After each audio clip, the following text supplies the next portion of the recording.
here, it would have changed their lives. He also did something that back then you were either mentally ill or you were retarded. So when my mother was trying to figure out what was wrong with him, she decided he couldn't be retarded because, after all, he could read. And what he did is there's a book called The Peterson Bird Guide, which is a very complete book of all the different kinds of birds. I don't know, 100 probably birds in that book. And at the age of 4, he knew every name of the bird in that book. You would turn the page and he'd say it's the red-winged blackbird. And then you turn the next page and you'd say it's the yellow-spotted grebe. I don't know. Well, one day, because we would do this all day long when we weren't reciting lists, we'd be reading the bird book. One day the pages stuck together. And instead of the page that it was on, which we thought he was reading, he was giving the page before. He had absolutely memorized this bird book, kind of like Rain Man memorized the phone book. It had no meaning. He could not identify that bird if he was out and saw it flying in the sky. All he knew was the exact order of the birds in the book, which was like, so what? So that was another thing that my mom said, well, he's bright because he can read and he memorizes.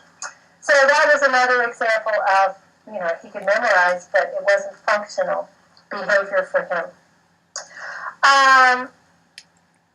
He had some, as we know about these 4 areas that I gave in the definition of autism earlier, there's some kind of bizarre behavior that people with autism do that have to do with their sensory problems. My brother would, often kids with autism do, he would take a toy, which most preschool children would like, a little Matchbox car, but instead of playing with it as a representative toy, he would spend time spinning the wheels. All he ever did was spin the wheels. So that was a way to use something in a different way.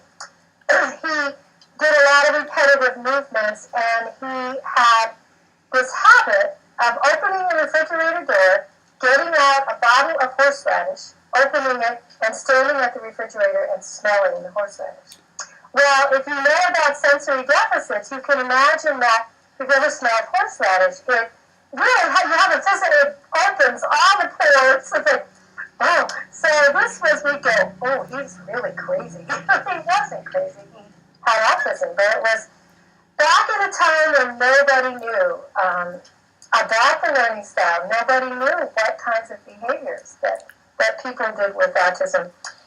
I have one other story, and it has to do with the fact that we can teach routines to children, but we have to be very careful to also teach them to monitor their routines. And this is a story of a man in Seattle who has a brother with autism,